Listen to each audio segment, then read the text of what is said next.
Destination de rêve, croisière d'exception, aventure polaire.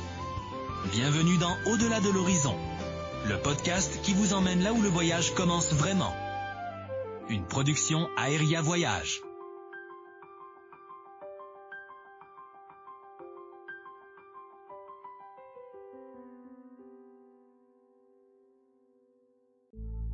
En 2019, il y a une compagnie de croisière qui a posé un geste industriel qui semble franchement tout droit sorti d'un manuel de science-fiction. Ouais, c'est le moins qu'on puisse dire. C'était complètement fou. Fait qu'ils ont pris 3 de leurs navires de luxe, des immenses bateaux, ils les ont fait entrer en cale sèche, et là, ils ont allumé des dizaines de chalumeaux de découpe. Pour littéralement les trancher en deux.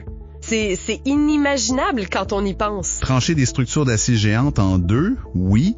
Et au milieu de ce chaos d'ingénierie-là, ils ont glissé une toute nouvelle section centrale préfabriquée pour rallonger les navires avant de tout ressouder avec une précision chirurgicale. C'est une opération titanesque et c'est exactement pour ça qu'on s'intéresse à eux aujourd'hui. Absolument. Aujourd'hui, on plonge dans l'analyse de cette entreprise qui a manifestement pas peur des paris audacieux. On parle de Windstar Cruises. Et cette opération découpe-là, c'est vraiment la porte d'entrée parfaite pour comprendre leur philosophie globale. On observe une compagnie qui refuse, mais là, obstinément, de suivre la ligne tracée par le reste de l'industrie maritime. Pour décortiquer tout ça, on a la chance de s'appuyer sur une mine d'informations fascinantes. C'est le guide détaillé de l'édition 2026 qui a été rédigé par Yvan Junior Blanchette, un spécialiste chez Aéria Voyage. Un document super complet, ouais. L'objectif de notre discussion, c'est vraiment de comprendre la mécanique derrière ce modèle d'affaires-là qui est très atypique, surtout quand on regarde la norme de l'industrie en ce moment. Fait que la norme actuelle, c'est le méga navire. Exact. On parle de véritables villes flottantes qui peuvent accueillir jusqu'à 8000 personnes. Des endroits qui sont conçus pour stimuler le passager sans aucun arrêt, avec des parcs aquatiques, des montagnes russes sur le pont supérieur, des buffets interminables. C'est rendu des centres commerciaux sur l'eau, dans le fond. Mais ça... Et l'approche de Windstar, telle que détaillée dans notre source, suggère plutôt quelque chose de complètement différent. C'est l'équivalent d'un séjour sur le yacht privé d'un ami très fortuné. C'est une belle analogie, ça. Le yacht de l'ami riche. Ouais, on veut démystifier comment cette entreprise arrive à fusionner le romantisme, l'authenticité de la navigation à voile classique avec l'ingénierie moderne du 21e siècle et surtout pourquoi ce modèle-là résonne autant aujourd'hui. Fait que, pour comprendre comment on en arrive à couper des navires en deux ou à déployer des technologies de pointe en 2026, il faut impérativement remonter dans le temps. Il faut examiner la genèse du projet. Fait, on retourne dans les années 80, c'est ça? Ouais, tout commence avec une vision très spécifique en 1984. Le fondateur, Carl Gustaf Andrin, il avait une idée qui frôlait presque l'hérésie pour l'époque. Ah oui? Qu'est-ce qu'il voulait faire de si choquant? Ben, il refusait de construire des bateaux de croisière équipés de fausses voiles, tu sais, genre de voiles qui servent juste de décor pour les photos promotionnelles, mais qui font rien avancer pantoute. Ah, juste pour le look, là? Exactement. Lui, il exigeait une véritable propulsion éolienne, mais intégrée à des navires capables d'offrir un confort vraiment haut de gamme. Et le Windstar, qui a été inauguré en 1986, a matérialisé cette vision-là. Grâce à une innovation majeure, d'après ce que je lis dans le guide, l'automatisation de la voilure. Oui, c'est le cœur du système. Mais comment ça fonctionne techniquement?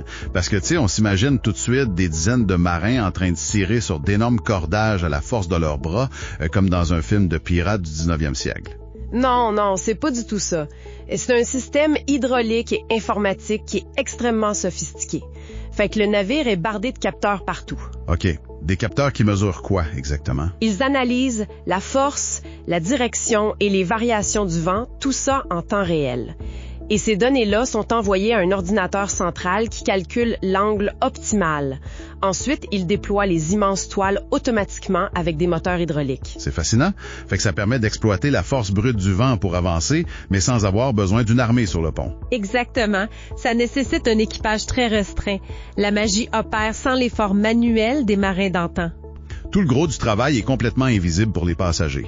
Le passager voit juste la voile se gonfler majestueusement. C'est ça.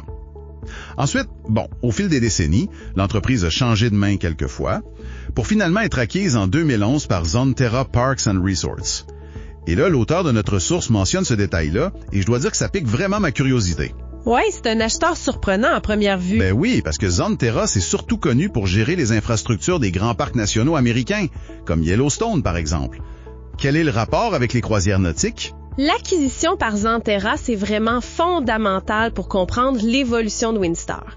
Parce que gérer un lodge historique au bord d'un canyon, dans un parc national protégé, ou opérer un petit voilier dans une baie fragile de la Méditerranée, ben ça exige exactement la même approche mentale. Ah, OK. La gestion environnementale. Oui, et le respect du lieu. L'infrastructure touristique doit s'effacer pour laisser l'environnement naturel occuper l'avant-plan. C'est une maîtrise de la logistique dans des environnements qui sont grandioses mais super fragiles. C'est super logique quand on le voit de même. Fait que cette assise financière et opérationnelle de Xanterra a permis des grands mouvements. Ça a permis le déménagement du siège social à Miami en 2022 et surtout, ça a rendu possible le fameux projet de découpe des navires dont on parlait tantôt. Le fameux projet Star Plus Initiative, lancé entre 2019 et 2021. C'est là que ça devient vraiment intense. Et là, je dois vraiment contester la logique de cette décision-là. Au lieu de commander de nouveaux bateaux, l'entreprise achète 3 petits navires à moteur d'une autre marque, Seabourn. Des très beaux navires en passant. Oui, mais écoute bien les chiffres. Ils investissent 250 millions de dollars pour amener ces bateaux-là en cale sèche. Ils coupent les câblages, la plomberie, l'acier. Ils écartent les 2 morceaux du bateau pour insérer un bloc préfabriqué au milieu. Tout ça pour passer de 212 à 312 invités. C'est ça. On a vraiment l'impression d'assister à la création d'un navire de Frankenstein. Pourquoi prendre un risque pareil? Pourquoi risquer d'affaiblir structurellement une coque existante au lieu de simplement construire un navire neuf, flambant neuf, à partir de zéro? C'est quoi la logique d'affaires? Ta réaction est parfaitement compréhensible, je te rassure. D'un point de vue extérieur, ça semble complètement contre-intuitif. Mais si on regarde ça avec l'œil de l'ingénierie financière, c'est un coup de maître. Un coup de maître de couper un vieux bateau, ça? Ouais, l'analogie la plus juste ici, elle provient de l'industrie des technologies. Tu sais, quand une entreprise veut lancer un nouveau logiciel complexe, elle sort d'abord une version bêta. Ouais, pour tester les bugs et voir si les gens aiment ça. Exactement. Elle teste la réaction des utilisateurs au lieu d'investir des milliards d'un seul coup. Ben, dans l'industrie maritime, la conception et la construction d'un navire de luxe neuf, ça prend entre 5 et 7 ans, là, avec des coûts initiaux qui sont astronomiques. C'est un risque énorme. Surtout que Windstar était connu exclusivement pour ses voiliers depuis toujours. Fait qu'avant de s'engager dans la commande de yachts à moteur pur, sans voile, ils devaient s'assurer que leur clientèle fidèle allait accepter cette nouvelle expérience-là. OK, je comprends. Fait qu'au lieu de bâtir à neuf, ils ont acheté des coques de très haute qualité qui avaient déjà fait leurs preuves sur l'eau et ils sont servis comme laboratoire à taille réelle. C'est exactement ça. L'allongement permettait d'ajouter 50 nouvelles suites, ce qui rend le navire beaucoup plus rentable. Ils ont ajouté de nouveaux espaces de restauration et ils ont mis à jour les systèmes de propulsion. Tout ça à une fraction du coût et du temps d'un navire neuf. Et ça a marché. Le marché a bien réagi. Ce test grandeur nature a validé hors de tout doute l'appétit du marché pour les yachts à moteur sous la bannière Windstar. Et la preuve irréfutable de ce succès-là, c'est l'étape suivante qui est abordée dans le guide, la création de la classe Starsaker. Ah oui, les nouveaux bateaux. Le Starsaker, prévu pour décembre 2025, et le Star Explorer pour décembre 2026. Ce sont les tout premiers navires construits spécifiquement sur mesure pour eux. Assemblés dans des chantiers navals au Portugal. Ce qui nous amène à une dynamique assez singulière quand on regarde la flotte aujourd'hui. C'est une flotte avec 2 personnalités totalement opposées. Un peu comme le jour et la nuit, ouais. D'un côté, on a la classe Wind, qui est l'héritage d'origine de la marque. On y retrouve le Windstar et le Windspirit. Ce sont de petits voiliers de 148 invités avec 4 mâts. Et il y a aussi le grand Windsurf, pour 342 invités, avec 5 mâts imposants. C'est majestueux à voir. Le guide explique que lorsque le vent se lève, le capitaine éteint véritablement les moteurs. C'est pas une figure de style. Non, et ce moment précis-là, c'est l'apogée de l'expérience sur ces bateaux. Quand les moteurs de propulsion s'arrêtent, le navire bascule dans un silence presque total. Ça doit être incroyable. C'est fou. On n'entend plus que le claquement de la toile et le bruit de l'étrave qui fend l'eau. Il y a un transfert physique d'énergie qu'on ressent vraiment sous ses pieds. Le navire gîte légèrement sur le côté. On est poussé par la nature. C'est la voile pure. D'ailleurs, le document mentionne que les passagers ont un accès ouvert à la passerelle de commandement. Ouais, la politique de la passerelle ouverte, c'est très rare aujourd'hui. Les gens peuvent aller observer les officiers manœuvrer, étudier les cartes maritimes avec eux. Ça brise complètement la barrière traditionnelle entre l'équipage et les invités. Ça crée une atmosphère hyper intime. Et on note aussi que cette classe de voiliers subit en ce moment le programme Setting Sails pour moderniser complètement tous les intérieurs d'ici 2027. Ils gardent le classique, mais ils mettent le confort au goût du jour. C'est une immersion totale. Mais de l'autre côté du spectre, on trouve les fameux navires à moteur. La classe Star Plus qui a été allongée et les nouveaux Star Seekers dont on vient de parler. Ces derniers vont être limités à 224 invités. Et ils repoussent vraiment les limites de la technologie moderne. Oui. Dude parle de suite avec des fenêtres panoramiques à débordement, les Infinity Windows, qui éliminent les gros cadres métalliques obstructifs. Mais ce qui m'intrigue le plus, c'est dans la salle des machines. Et les moteurs Rolls-Royce, j'imagine? Exactement. On y installe des moteurs de la marque Rolls-Royce qui sont conformes à la norme Tier 3. Qu'est-ce que ça veut dire concrètement, la norme Tier 3? Au-delà du jargon technique des ingénieurs, là. Pour faire simple, c'est la réglementation environnementale mondiale la plus exigeante à l'heure actuelle en matière d'émissions maritimes. OK, donc c'est très strict. Très strict. Les moteurs Tier 3 utilisent des systèmes de réduction catalytique pour éliminer de manière drastique les oxydes d'azote des gaz d'échappement. Mais sur le plan pratique et touristique, ça a une incidence directe. Laquelle? Posséder cette certification-là, ça donne le droit d'entrer dans des zones écologiquement sensibles, comme certains fjords norvégiens qui sont maintenant strictement réglementés ou des sanctuaires marins. Ces zones-là ferment carrément leurs eaux aux navires équipés de technologies plus anciennes ou plus polluantes. Fait qu'être vert, c'est pas juste pour l'image, c'est littéralement la clé pour accéder aux plus belles destinations du monde. C'est la condition sine qua non, oui. Et en plus des moteurs, ils installent un sonore orienté vers l'avant sur ces nouveaux bateaux. Un sonore vers l'avant? Pourquoi spécifiquement dans cette direction-là? J'imagine qu'un sonore normal fait déjà la job.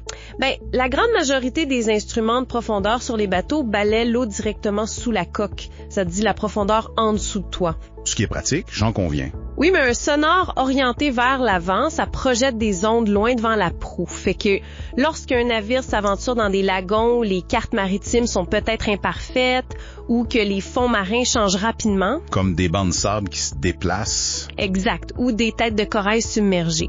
Le système détecte tout ça bien avant que le navire s'en approche. C'est l'outil indispensable pour l'exploration sécuritaire des petits mouillages isolés. C'est vrai, hein? Si je résume un peu cette dualité de la flotte avec une analogie automobile, tu sais. La classe Wind, les voiliers, c'est l'équivalent de conduire une voiture de sport manuelle des années 80. On sent les vibrations de la route, on doit jouer avec la mécanique, on fait corps avec l'environnement. J'adore cette image. Et la classe Star Seeker, en revanche, c'est comme s'installer à l'arrière d'un véhicule électrique autonome de très grand luxe. C'est bardé de capteurs de proximité, c'est fluide, c'est silencieux. C'est tout à fait ça. Mais face à un contraste aussi radical, qu'est-ce qu'unit vraiment la Flottop? Où se trouve l'âme de cette entreprise-là si les expériences de propulsion sont à ce point différentes? C'est la grande question. Mais la cohésion de la marque, elle ne réside absolument pas dans la salle des machines. Elle est où alors? Elle se trouve dans l'architecture même de la coque.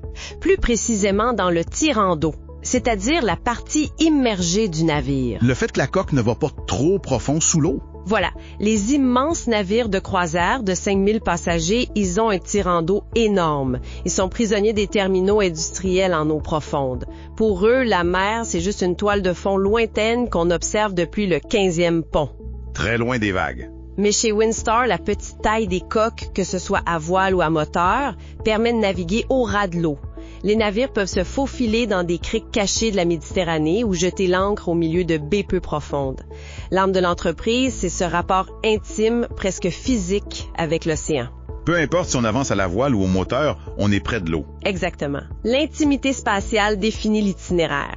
Et cette taille restreinte-là dicte inévitablement la façon dont les passagers vivent à l'intérieur du navire. La source aborde longuement la vie à bord, en soulignant deux aspects cruciaux, la gastronomie et l'accès direct à la mer. Deux piliers de leur offre, oui. Parlons d'abord du code vestimentaire, ou plutôt de son absence. Le guide appelle ça l'art de vivre sans cravate. L'ambiance est élégante mais très décontractée.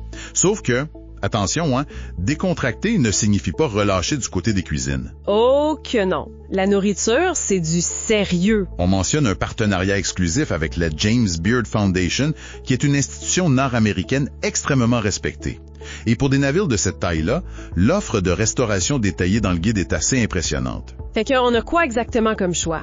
On a la salle à manger principale, l'amphora. Il y a le Candles, qui est un concept où le pont extérieur se transforme en steakhouse sous les étoiles le soir venu. On trouve aussi le Basil plus Bamboo avec des influences asiatiques et le Quadro 44, un espace très intime dédié à la gastronomie espagnole. Et le service aux chambres? Disponible en tout temps et il propose carrément le menu de l'amphora. C'est pas juste un vieux club sandwich, là. C'est du vrai luxe. Mais il faut aborder ce point-là avec un certain recul, je trouve. Ah oui. T'es sceptique. Un peu, ouais. L'industrie du tourisme est saturée de chefs célèbres qui prêtent leur nom moyennant finance sans jamais mettre les pieds sur le navire en question. On colle un logo sur le menu et hop. C'est le fameux marquage de nom, le name dropping. En quoi ce partenariat avec la James Beard Foundation modifie-t-il réellement les opérations culinaires? Est-ce que c'est juste du marketing ou ça change vraiment la donne? C'est un scepticisme très sain et je comprends pourquoi tu poses la question. Mais ici, la James Beard Foundation n'est pas un individu ou un chiffre vedette. C'est un organisme qui impose une charte philosophique stricte, particulièrement sur l'approvisionnement. OK, donc ça joue sur comment on achète la nourriture. Exactement. Faisons le contraste, ça va être plus clair. Un méga navire qui quitte un grand port industriel pour 2 semaines, ça doit fonctionner comme une usine. La chaîne d'approvisionnement dicte qu'il faut charger, disons, 20 000 poitrines de poulet surgelées et des légumes standardisés provenant d'entrepôts mondiaux. C'est prévisible, c'est mathématique. Tout à fait. Mais la philosophie de Windstar dictée par la Fondation force une rupture logistique complète. Le chef exécutif du navire a la consigne stricte de cuisiner avec des produits régionaux et locaux. Mais comment ils font ça en plein milieu d'une croisière? Débarquent au marché local. Ah wow, ils vont faire les courses comme les locaux. Ouais, ils achètent les prises du jour directement des pêcheurs ou les légumes de saison sur les étals. Et le soir venu, le menu de l'amphora doit s'adapter aux trouvailles du matin. C'est une contrainte opérationnelle énorme pour un chef de s'adapter tous les jours. C'est énorme, mais c'est ça qui transforme le processus de création. L'authenticité naît de cette contrainte imposée par la petite taille du navire. C'est fascinant. L'autre élément qui revient constamment dans les éloges des passagers, selon le guide, c'est la marina de sport nautique. Et le fonctionnement a l'air super ingénieux. C'est un des gros points forts, oui. La poutre du navire s'ouvre à l'arrière et une plateforme mécanique s'abaisse lentement pour se stabiliser au niveau des vagues. Fait que t'es directement au niveau de l'eau. C'est ça. Les passagers ont alors un accès direct et gratuit à des kayaks, des planches à pagaie, des trampolines aquatiques et du matériel de plongée en apnée. On part explorer l'océan directement depuis la coque. Cette plateforme-là, c'est l'illustration parfaite de comment la mécanique dépend de l'itinéraire. L'ingénierie derrière une marina abaissable, c'est super impressionnant, oui, mais elle est totalement inutile si le navire est amarré le long d'un gros quai de béton massif dans le port industriel de Barcelone. Avec des gros porte-conteneurs autour, non merci. Exact. Personne veut faire de la planche à pagaie dans une eau pleine de pétrole de port. La marina devient un atout spectaculaire uniquement parce que les faibles tirants d'eau de ces petits navires-là leur permettent de jeter l'ancre au beau milieu de sanctuaires marins et de lagons isolés. Ce qui nous transporte directement vers la destination que la source décrit comme le terrain de jeu par excellence de cette flotte. La Polynésie française. Exactement. Tahiti, exactement. La dynamique régionale de Windstar là-bas est très particulière.